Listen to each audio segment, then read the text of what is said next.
Assalamualaikum warahmatullahi wabarakatuh. Selamat pagi anak-anakku yang Pak Abi cintai. Pertama dan utama, marilah kita panjatkan puji syukur kehadirat Allah sehingga pada hari ini, pada pagi hari ini kita bisa bertemu kembali dalam pembelajaran PAI tanpa suatu halangan apapun. Pak Abdi selalu berdoa kepada kalian semuanya, semoga selalu diberikan kesehatan batin, kesehatan dohir, nikmat Islam, dan nikmat sehat. Amin. Allahumma amin. Mari kita ikrarkan dengan membaca hamdalah. Alhamdulillahirabbil alamin. Langsung saja, pada kesempatan pagi hari ini, Pak Abi akan menyampaikan materi yang ke-8 dengan tema berempati itu mudah, menghormati itu indah. Apa itu? Mari kita simak bersama-sama.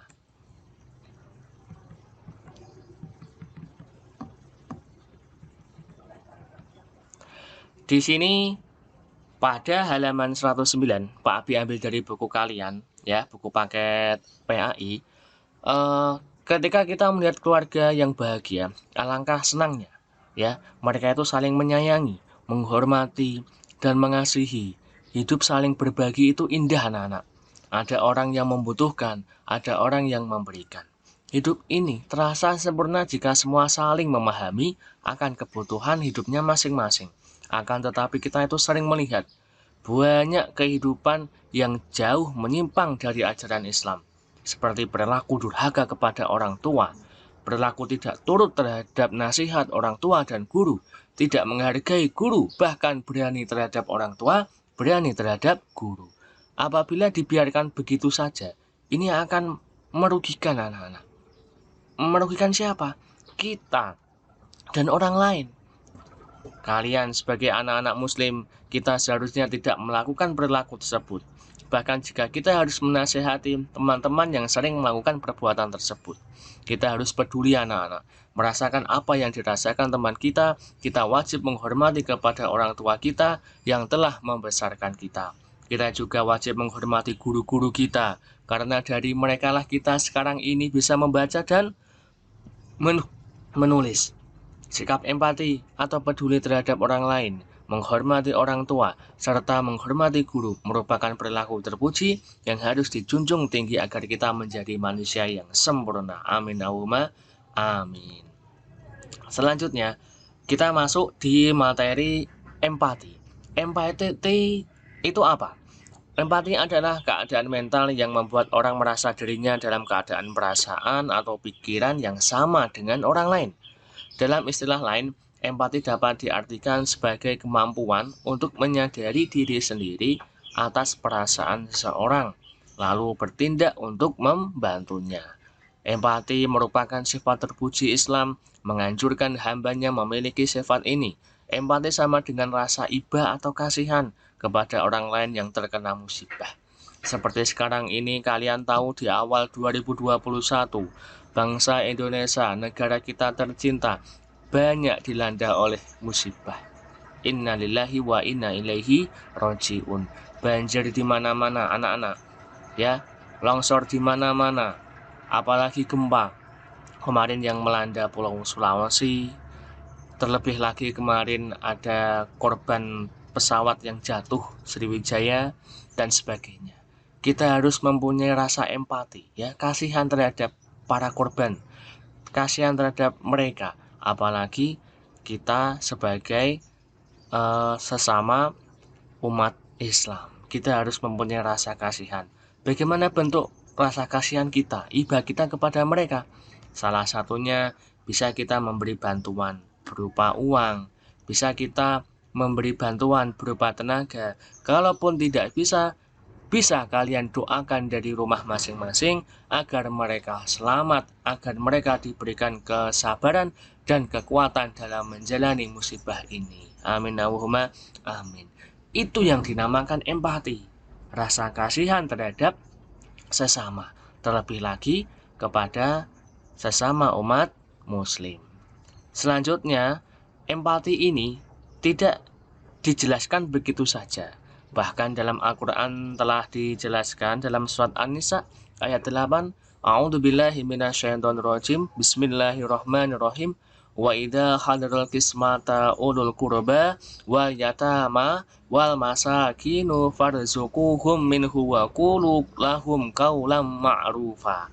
Artinya apa?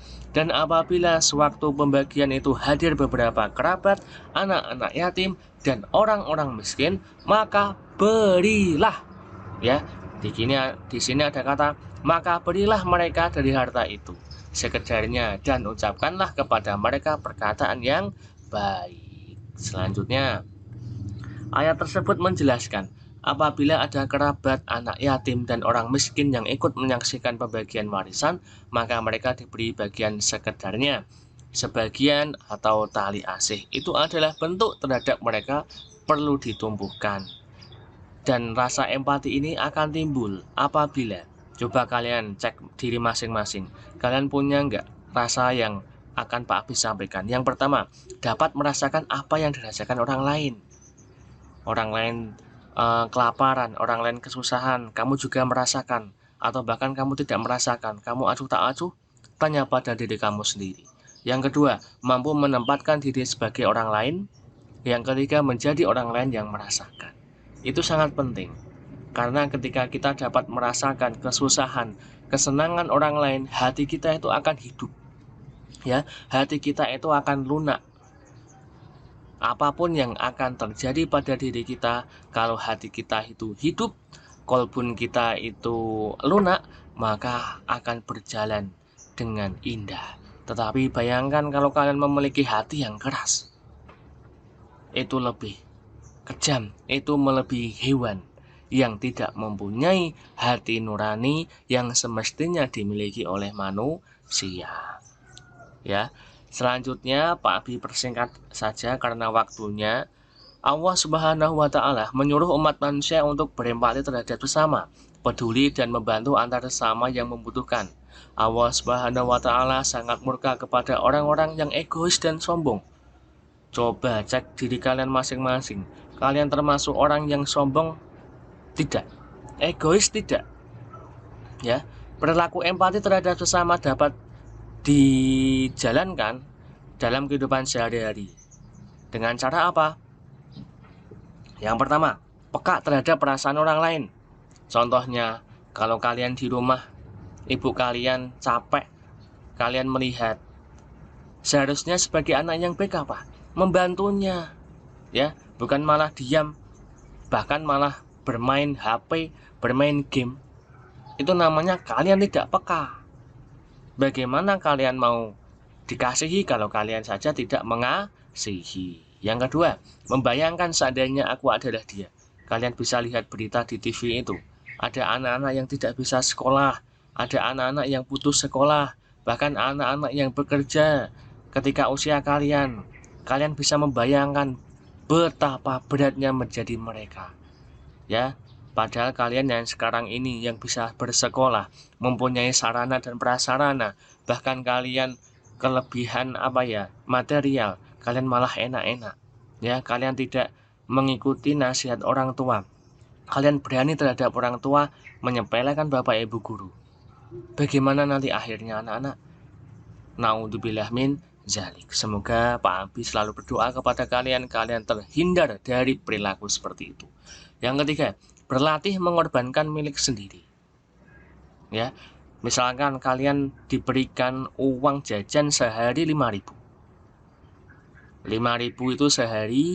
Ketika kalian di sekolah melihat teman kalian tidak jajan, kalian bisa memberikan sebagian uang kalian untuk teman kalian.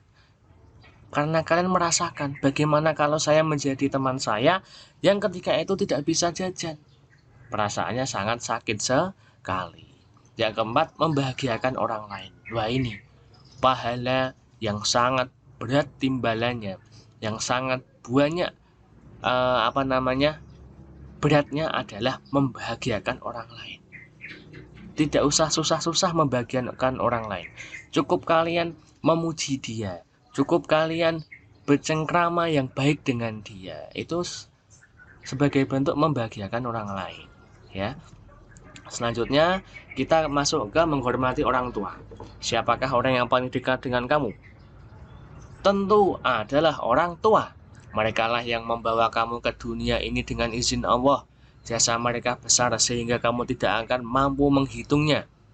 Bahkan dalam suatu riwayat mengatakan, sebesar apapun kamu bisa membalas budi kepada orang tua, tidak bisa membalas sedikit pun, setetes pun ASI yang dikeluarkan oleh ibumu. Karena apa? Besar sekali jasa kedua orang tua, terutama ibu. Yang pertama, di sini dijelaskan, ibu mengandung dengan penuh susah payah dan melahirkan dengan mempertaruhkan nyawa. Kalian bayangkan, di dunia ini, siapa yang berani mempertaruhkan nyawa untuk kalian kecuali ibu? Tidak ada. Pak Abi, guru yang lain, tetangga kalian, keluarga, belum tentu mau, bahkan tidak mau. Tetapi ibu kalian, Cak, nggak usah dipikir panjang. Kalau itu untuk kebaikan kalian, kalau itu untuk anak saya, pasti ibu akan mempertaruhkan nyawanya. Yang kedua, ibu menyusui selama 2 tahun dengan penuh kasih sayang dan terjaga malam hari karena memenuhi kebutuhan anaknya. Silahkan kalian bisa cek, tanya kepada ibu kalian masing-masing. Ketika kalian baru lahir, adakah orang tua yang bisa tidur malamnya anak-anak? Tidak ada. Semua itu karena kalian, karena kita ketika masih kecil, ketika kita setelah lahir, kita cenderung ketika malam hari itu terbangun. Maka orang tua itu ya terbangun juga menjaga kalian. Bayangkan orang tua dari pagi bekerja, siang bekerja, sampai sore, malamnya masih sibuk karena kalian tuh rewel, kalian itu nangis. Berapa waktu yang orang tua butuhkan untuk istirahat? Karena semua adalah jasa orang tua. Yang ketiga, ibu dan ayah memelihara kita sehingga kita siap untuk hidup mandiri. Yang keempat, ibu dan ayah bekerja keras untuk memenuhi keperluan keluarga. Yang kelima, ibu dan ayah memberikan bekal pendidikan. Yang terakhir, ibu dan ayah memberikan kasih sayang dengan ikhlas tanpa meminta balasan. Ya. Lanjut. Dalam hadis yang diriwayatkan oleh Baihaqi, an Abdillah bin Umar qala, ja'a rajulun ila Rasulillah sallallahu alaihi wasallam faqala, ji'tu ubayyuka 'alal jihrati wa taraktu abawayya yabkiyani faqala rji' ilaihima fa'adhihuma kama abakaitahuma. Yang artinya apa, anak-anak? Dari Abdullah bin Umar berkata, seseorang datang kepada Rasulullah SAW dan berkata, aku akan berbaiat kepadamu untuk berhijrah dan aku tinggalkan kedua orang tuaku dalam keadaan menangis. Rasulullah SAW bersabda, kembalilah kepada kedua orang tuamu dan buatlah keduanya tertawa sebagaimana engkau telah membuat keduanya menangis. Hadis di atas menegaskan kepada kita agar tidak sekali-sekali mengecewakan kedua orang tua. Perilaku menghormati kedua orang tua dapat diwujudkan dengan cara yang pertama.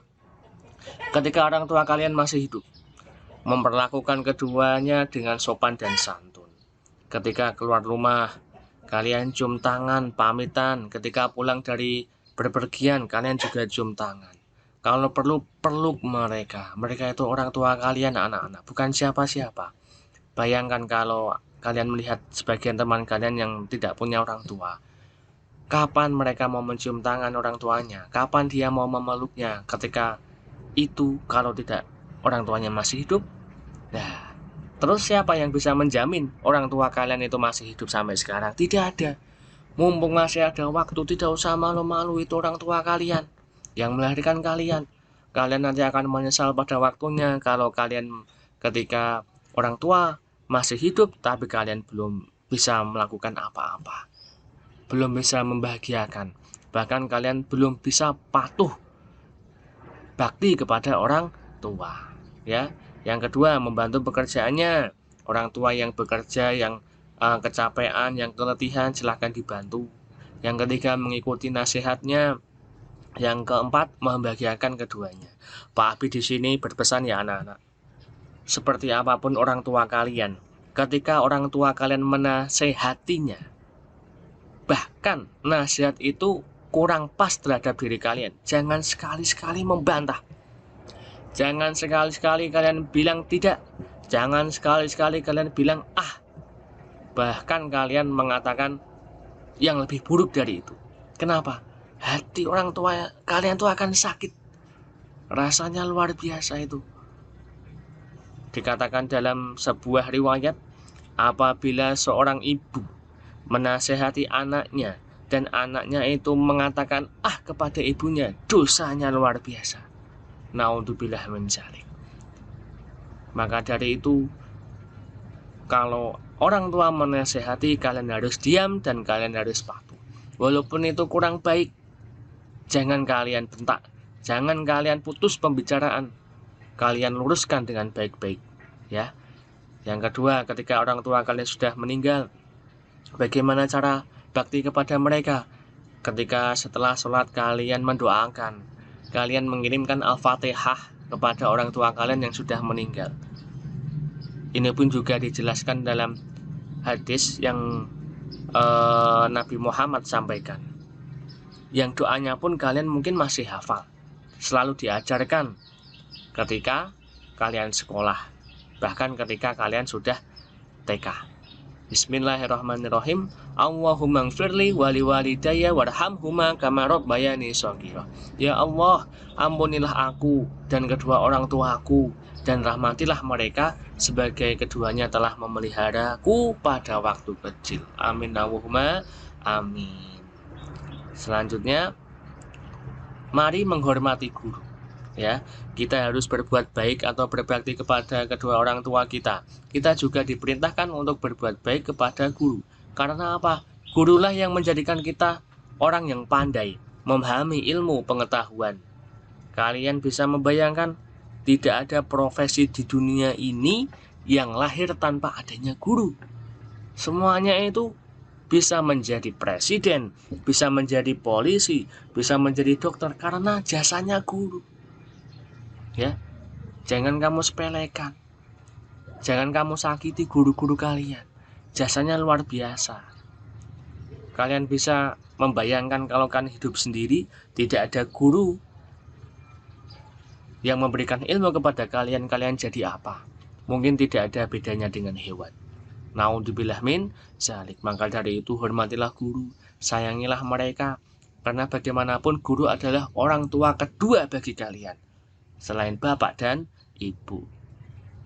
Di sini jelaskan dalam firman Allah, Bismillahirrahmanirrahim, yarfa'illahu alladhina amanu minkum walladhina utul ilma darajat. Allah akan meninggikan orang-orang yang beriman di antara kamu dan orang-orang yang berilmu pengetahuan beberapa derajat. Surat Al-Mujadalah ayat 11. Selanjutnya, bagaimana cara kita berbakti kepada guru? Ada 5 yang akan Pak Abi sampaikan. Yang pertama, mengucapkan salam apabila bertemu. Assalamualaikum. Ya, Pak Abi kasih tahu. Guru itu sama murid kewajibannya ada 2 anak-anak. Yang pertama adalah menyampaikan ilmu. Yang kedua adalah bertanggung jawab terhadap apa yang disampaikan guru dan perilakunya. Tetapi murid, apa kewajibannya? Patuh terhadap guru dan berbakti kepada beliau. Jangan salah ketika banyak guru yang lupa terhadap muridnya. Tetapi sangat salah apabila ada murid yang lupa dengan gurunya. Kalian bisa membayangkan guru itu satu di kelas, muridnya 30. Tidak mungkin bisa hafal semuanya, tidak mungkin bisa hafal semua karakternya. Tapi guru di kelas itu hanya satu. Sangat kebangetan dan kelewatan sekali apabila ada murid yang lupa dengan gurunya. Ya, maka ketika berjumpa di jalan ataupun dimanapun kalian sapa, Assalamualaikum Pak, seperti itu. Assalamualaikum Bu, seperti itu. Ya, yang kedua, memperhatikan apabila diajak bicara di dalam dan di luar kelas. Perhatikan ketika diajak bicara, bukannya kalian mengalihkan pembicaraan, bahkan kalian abaikan. Ya, yang ketiga, rendah hati, sopan dan menghargai. Yang keempat, melaksanakan nasihatnya. Yang kelima, melaksanakan tugas belajar dengan ikhlas. Ketika diberi tugas, kalian jangan malah gerundel, kalian jangan malah rasanya terbebani, kerjakan dengan ikhlas. Bagaimanapun itu juga merupakan kebaikan untuk kalian sendiri. Karena apa? Besok kalian kalau sudah besar menjadi pilot, siapa yang untung? Kalian. Kalian menjadi guru, menjadi presiden. Siapa yang untung? Ya kalian sendiri. Bukan untuk guru, ya. Semua kebaikan itu untuk kalian. Seperti itu. Maka dipahami dari sekarang. Nah, selanjutnya rangkuman. Yang pertama, empati adalah keadaan mental yang membuat orang merasa dirinya dalam keadaan perasaan atau pikiran yang sama dengan orang lain. Yang kedua, perilaku empati dalam kehidupan sehari-hari dapat diwujudkan dengan peka terhadap perasaan orang lain, membayangkan seandainya dia adalah aku, berlatih mengorbankan milik sendiri dan membahagiakan orang lain. Yang ketiga, ketika orang tua masih hidup, cara menghormatinya: 1. Memperlakukan keduanya dengan sopan dan hormat. 2. Membantu pekerjaan di rumah mengikuti nasihatnya. 3. Membantu kehidupan ekonominya. Yang keempat, ketika orang tua sudah meninggal, cara menghormatinya adalah melaksanakan wasiatnya. 1. 2. Menyambung dan melanjutkan silaturahim yang dahulu yang dia lakukan kepada orang lain. Yang ketiga, menjaga nama baik mereka. Pak Abi tambahkan satu lagi, selalu berdoa setiap sholat kepada orang tua yang sudah meninggal. Kirim Al-Fatihah boleh, doakan yang baik boleh, seperti tadi doanya, Allahumma gfirli wali walidayah warhamhuma kama rabbayani shaghira. Yang kelima, yang terakhir, cara berbakti kepada orang guru antara lain bersikap rendah hati, sopan dan menghargai. B. Melaksanakan nasihatnya, mengucapkan salam apabila bertemu, memperhatikan apabila diajak bicara di kelas, dan melaksanakan perintahnya atau tugasnya dengan ikhlas. Nah, itu rangkuman untuk materi yang ke-8 ini. Dan selanjutnya Pak Abi berikan penugasan untuk materi yang ke-8. Seperti yang kemarin, tugasnya ya anak-anak, kalian bisa buka di halaman 120 itu ada pilihan ganda 1 sampai 10 ya. Kalian kerjakan pilihan ganda 1 sampai 10, tulis di kertas folio atau di buku tulis masing-masing jawabannya saja. Setelah itu kerjakan juga ureanya juga, ini ya, 1 sampai 7. 1 sampai 7 ini dikerjakan. Setelah sudah, tugasnya bisa kalian kirim lewat Google Classroom atau mungkin bisa lewat ke sekolah ya, atau luring, diletakkan di kardus tempat mapel agama. Kalau kalian tidak tahu bisa tanya di pos satpam. Mungkin itu yang dapat Pak Abi sampaikan. Kurang dan lebihnya Pak Abi mohon maaf yang sebesar-besarnya. Semoga pembelajaran pada pagi hari ini mendapatkan ilmu yang bermanfaat, kesehatan untuk kita semuanya, nikmat iman dan nikmat Islam. Amin Allahumma amin. Pak Abi selalu berpesan, mari kita doakan kedua orang tua kita yang masih hidup ataupun yang sudah meninggal. Semoga kita bersama-sama dapat masuk ke dalam jannahnya, dapat masuk bersama-sama ke dalam surganya. Amin Allahumma amin. Al-Fatihah. A'udzubillahi minasyaitonirrajim. Bismillahirrahmanirrahim. Alhamdulillahirabbil alamin arrahmanirrahim maliki yaumiddin. Iyyaka na'budu wa iyyaka nasta'in ihdinas shiratal mustaqim shiratal ladzina an'amta 'alaihim ghairil maghdubi 'alaihim waladdallin amin. Babi akhiri hadanallahu wa iyyakum wa afa minkum. Wassalamualaikum warahmatullahi wabarakatuh.